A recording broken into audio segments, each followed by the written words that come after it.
sebelum masuk ke materinya, izinkan kalau mau kami memperkenalkan diri terlebih dahulu dari saya Rika ini, absen 30, teman-teman saya. Saya Helena Alasya, dari yang 19.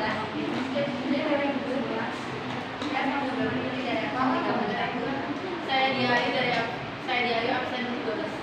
Saya Putri dari absen 19. Langsung saja ke materinya. Pertama ke pengertian buku besar. Buku besar adalah kumpulan akun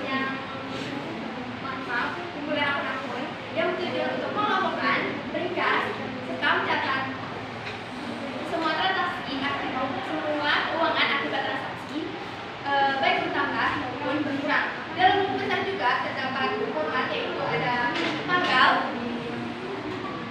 keterangan, debit, kredit, saldo. Di bawah saldo ada debit dan kredit.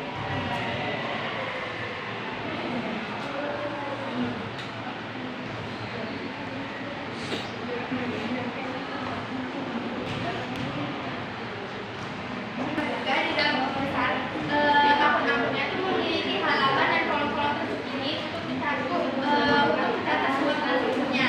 Jadi nggak satu digabungin, tapi dibedain. Nah, dalam akuntansi tujuan buku besar yaitu untuk mencatat seluruh transaksi keuangan secara terperinci dan berdasarkan akun-akun. Lalu untuk memudahkan penelusuran serta penyusunan laporan keuangan juga. Antara itu neraca saldo,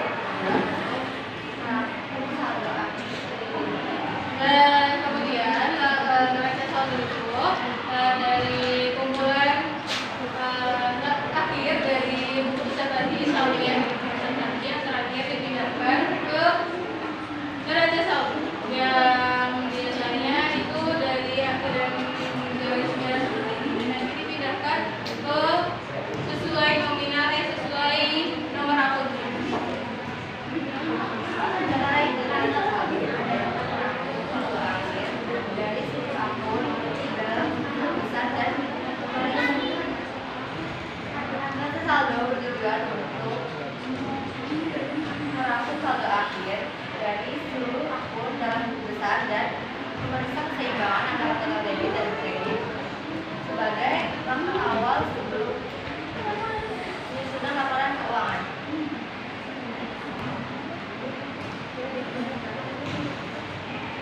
Untuk tanggal penyusunan tahun 2024. Teman-teman kedengaran nggak soalnya?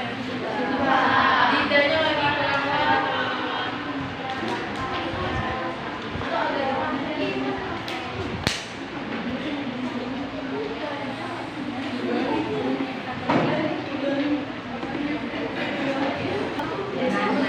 Otomatis di bawah tahun itu Desember. Lalu kalau bisa kan biasanya itu dari layar balance. Nah, untuk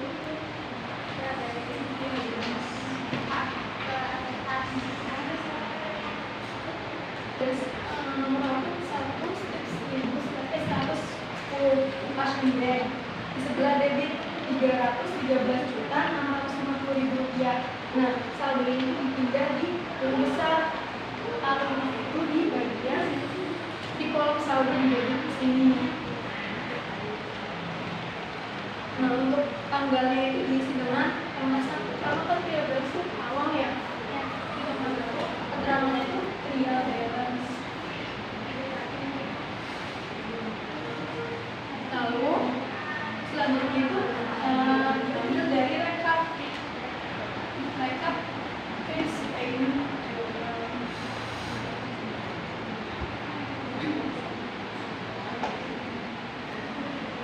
Di sila kredit sebesar 95.500. Ditaruhnya itu di sini. Kredit. Untuk tanggalnya itu tanggal 31, karena ini kan rekap ya, jadi tanggal 31. Keterangannya itu rekapitulasi atau rekapitulasi CPJ. Nah,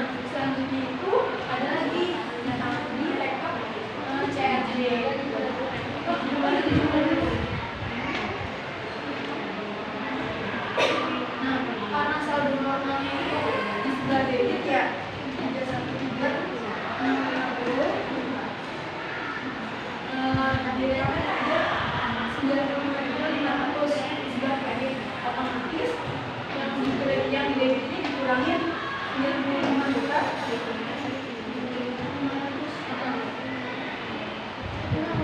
Nah, hasilnya itu 218.150.000 rupiah di sebelah debit lagi.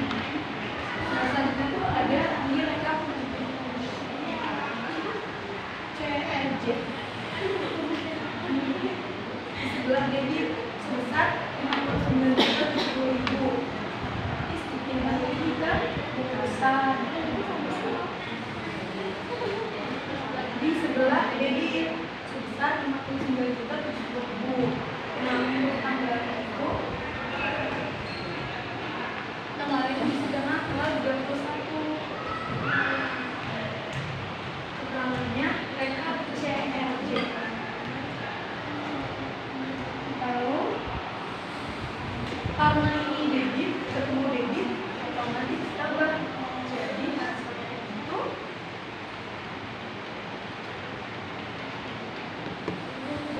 220.000 rupiah.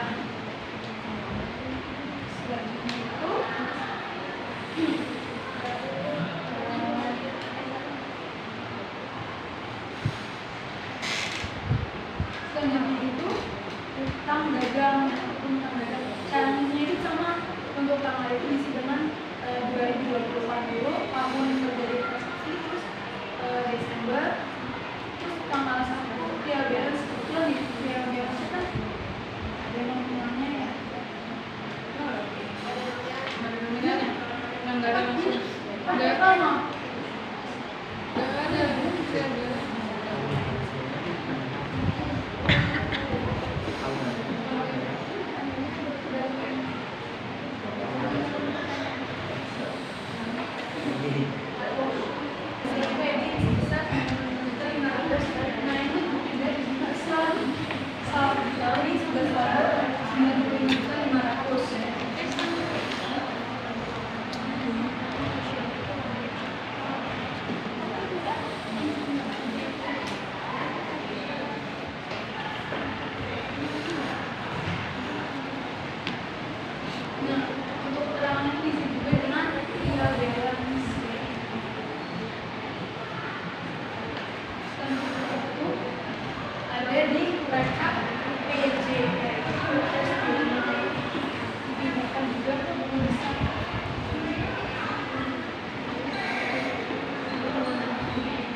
Selanjutnya itu ada di rekap CPJ.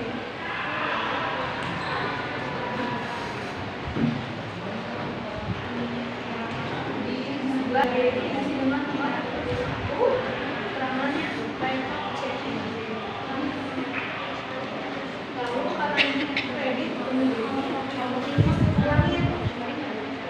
Jadi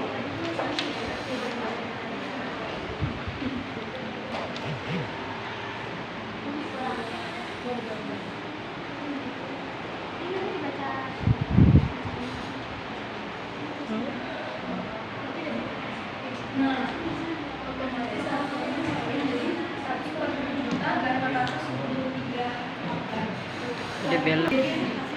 sebesar 16.918.000 rupiah.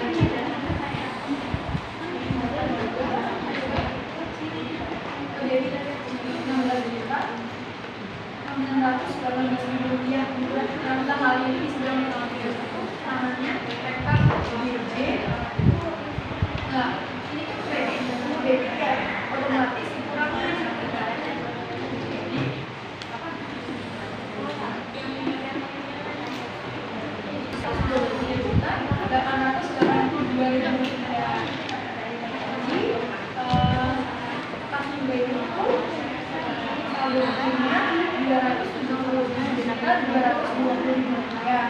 Nah, utang dagangnya atau konsumsinya itu saldo akhirnya di sebelah kanan sebesar Rp123.882.000.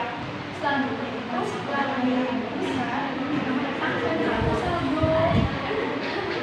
Itu kita ngambilnya hanya dua akun, yaitu akun yang saldo namanya debit dan saldo namanya kredit, yaitu akun tunai dan utang dagang. Nah, jadi setelah ini itu kita tutup nih, soalnya kan kita udah masukin semua dari rekap dengan garis merah di bawahnya saldo akhir dari akun kredit dan juga utang dagang di dalam di bawah ini.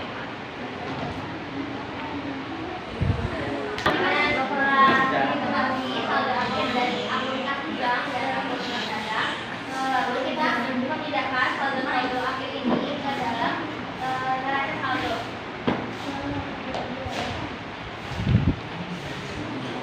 Jadi format neraca saldo itu ada nomor akun, nama akun, dan debit dan kredit. Seperti yang sudah dijelaskan tadi oleh Salsa, neraca saldo digunakan untuk merangkum seluruh akun dalam perusahaan dan juga digunakan untuk mengetahui jumlah saldo akhir dari akun-akun perusahaan tersebut. Jadi ya, tadi kita udah memakai akun saldonya itu ada gas di bank dan utang dagang. Nah, nanti cara mengisinya neraca saldo. Jadi cara mengisi neraca saldo yang pertama nomor akunnya dulu dimasukkan tadi di bank itu nomor akunnya 1.110. Nama akunnya diisi dengan kas gelap. Dan untuk nominal kreditnya jadi kalian di buku besar yang tadi. Di sini di buku besar itu sudah saldo akhirnya berada di bulan kredit. Nanti kita masuk debit. Di sebelah debit. Jadi nanti kita itu melihat dari sini lalu dipindahkan ke neraca saldo.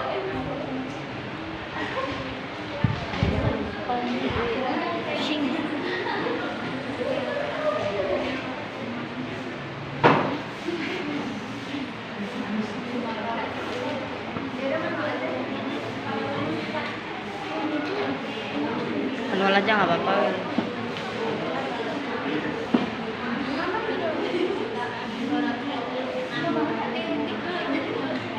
Kedua itu diisi dengan nomor akunnya yang tadi kita pakai contoh, yaitu utang dagang 2/110. Nama akunnya diisi dengan utang dagang.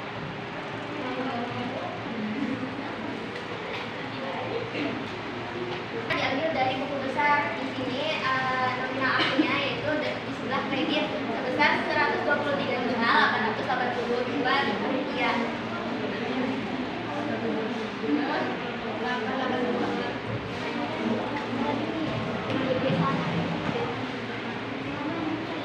Itu nggak ada angkanya.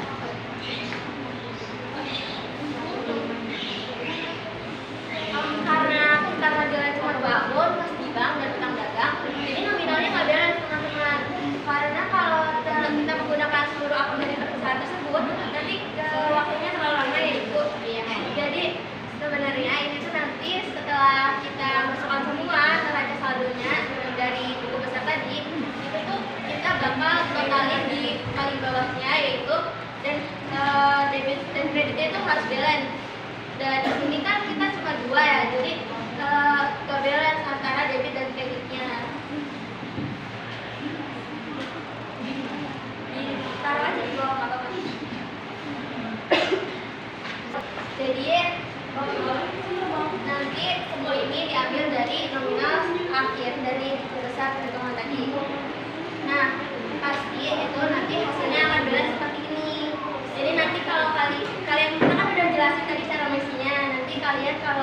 praktek itu hasilnya harus beres ya teman-teman. Oke, sampai sini ada yang ingin ditanya. Apa yang dilakukan jika ada kesalahan pencatatan di buku besar? Menjawab yang dari Nara, bagaimana jika saat mencatat di buku besar ada kesalahan gitu. Nah, ini kan buku besar kan nominal akhirnya itu nanti dimasukkan ke neraca saldo ya. Jadi kalau otomatis kalau kita menjawab kita menulisnya salah gitu di buku besarnya, itu nanti neraca saldonya tidak beres. Jadi mungkin kita tuh bisa mencari gitu gimana sih salahnya gitu supaya nanti di neraca saldo itu antara debit dan kreditnya itu balance gitu dan bisa melanjutkan ke siklus selanjutnya. Ya, terima kasih. Buku satu ada di rekapitulasinya, jadi kita juga bisa melihat rekapitulasinya juga. Kalau misalnya di Nama du. Kalau misalnya di rekapitulasinya salah, nanti bisa lihat di jurnal umum sama khususnya. Jadi dicek lagi. Kalau misalnya di jurnal umum dan khususnya salah, dilihat di bukti transaksinya. Ya, terima kasih. Nah, boleh. Mohon izin bertanya, saya Syifa Aulia, nomor absen 33. Ketika di buku besarnya itu terlewat beberapa akun, tetapi ternyata sudah balance dan sudah dilaporkan kepada pihak yang bersangkutan. Nah, apa yang akan dilakukan oleh pihak pembuku dan juga pihak accounting lainnya mengenai kesalahan tersebut dan apa untuk meminimalisir untuk kedepannya? Terima kasih.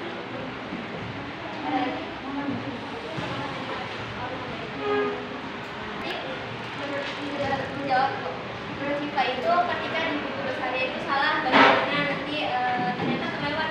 Nah, neraca saldo itu dibuat dengan seluruh akun gitu dari awal perusahaan itu sudah dibuat akun-akunnya. Jadi kita pasti tahu akun-akun apa aja yang berasal dari buku besar gitu. Nah, nanti di buku besar kan nominalnya dimasukkan ke neraca saldo. Otomatis kita tuh ngisi neraca saldo tuh melihat dulu ke buku besar, tapi sambil lihat juga di neraca saldonya kan udah ada akun-akunnya tuh. Kayaknya kalau untuk itu tidak mungkin terlewat ya, tapi bisa aja karena kan bisa nggak fokus atau kendalanya. Jadi itu pasti kan ada siklus selanjutnya. Nah, di siklus selanjutnya itu terganggu. Jadi pasti akan ada pengecekan ulang sebelum dilaporkan ke yang pihak pusatnya gitu. Dan untuk meminimalisirnya itu kita bisa mengeceknya berkali-kali sebelum dilaporkan kepada yang membutuhkan laporan keuangan tersebut. Ada yang ingin menambahkan? Assalamualaikum warahmatullahi wabarakatuh. Waalaikumsalam warahmatullahi wabarakatuh. Perkenalkan, nama saya Sumarni dari absen 32. Izin menambahkan, jikalau ada suatu pencatatan yang terlewat pada buku besar yang terjadi pada saat itu dan ternyata di real balance sudah balance, itu kita bisa membuat buku besar koreksi seperti yang telah Ibu Odi jelaskan. Yang lain kalau misalnya ada yang terlewat, kita buat koreksinya. Di situ kita cari apa nih yang terlewat. Nah, kita masukin ke buku besar tersebut, terus nanti kita ulang lagi. Dan untuk meminimalisir kesalahannya, itu kita harus teliti. Kita kan akuntansi, anak akuntansi. Nah, kita tuh harus teliti dalam suatu pencatatan. Nah, kita tuh harus menganalisis terlebih dahulu transaksi tersebut. Kalau udah benar baru kita masukin. Dan kita itu harus mengeceknya berkali-kali agar suatu transaksi tersebut itu benar. Ya, terima kasih. Ibu kalau dari jawabnya begini, ternyata terima kasih juga kata Sina udah menambahkan ternyata ada buku besar pembantu kata Sina. Nah, izin bertanya dari kita, buku besar pembantu itu sebenarnya digunakan untuk apa aja sih? Emang boleh ya kalau untuk neraca saldo juga? Maaf ya, saya juga kurang paham karena belum diajarkan juga. Menurut Ibu Obi kan ini